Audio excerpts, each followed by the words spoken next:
សិប្បកម្មខ្ញុំកើតឡើងតាំងពីឆ្នាំ2003ហើយចង់ក្លាយជាអ្នកផ្គត់ផ្គង់ត្រីដែលមានគុណភាពនិងសុវត្ថិភាពសិប្បកម្មខ្ញុំមានផលិតផលដូចជាត្រីងៀតប្រហុកម៉ាំផ្អកទីប្រាហើមត្រីប្រម៉ាត្រីផាត់ជារួមផលិតផលជលផលយើងមានកែច្នៃទាំងអស់តាមបង្កើតដំបូងបញ្ហាយើងជួបប្រឈមច្រើនទី1ទាក់ទងជាមួយនឹងទីផ្សារទី2ទាក់ទងជាមួយនឹងគុណភាពផលិតផលយើងអត់សូវបានល្អទី3ទាក់ទងជាមួយនឹងអំណោយផលទាក់ទងជាមួយនឹងខ្សែសង្វាក់ផលិតកម្មទាំងមូលយើងអត់ធ្វើអត់សូវបានល្អទេ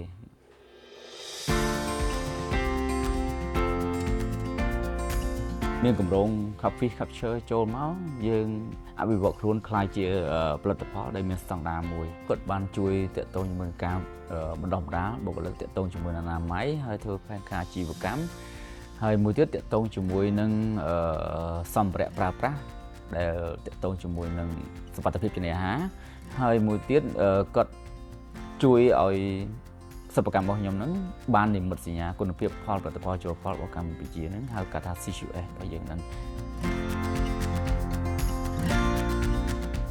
ទាក់ទងជាមួយនឹងនិមិត្តសញ្ញាគុណភាពផលផលិតផលជលផលហ្នឹង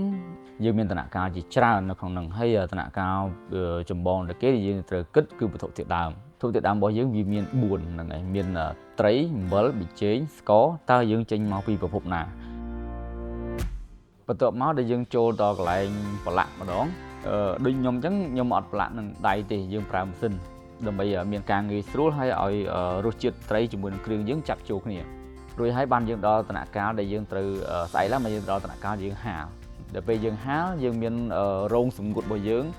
ការពារតាំងពី UV ទៀតពេលយើងសាមមកវិញបុគ្គលិកយើងក៏ត្រូវដឹងដែរថាយើងកំណត់យកសីតុណ្ហភាពប្រមាណនៅក្នុងសាច់ត្រីរបស់យើង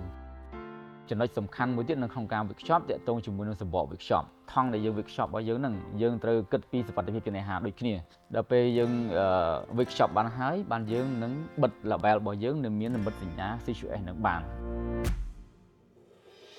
គម្រោង Coffee Capture ជួយទាំងសិប្បកម្មជួយទាំងខាងសហគមន៍បានរីកច្រើនដើម្បីមានការងារធ្វើកាន់តែច្រើនហើយកំណើនបុគ្គលិករបស់យើងពីមុនយើងមានត្រឹមតែ6នាក់ទេប៉ុន្តែបច្ចុប្បន្នយើងមានដល់តែ14នាក់សិប្បកម្មរបស់យើងនឹងផលិតរបស់ដែលល្អដែលមានគុណភាពនិងសុវត្ថិភាពដើម្បីលក់ជូនដល់ប្រជាពលរដ្ឋទាំងអស់ទូទាំងប្រទេសដើម្បីឲ្យហូបមានសុវត្ថិភាពនិងគុណភាព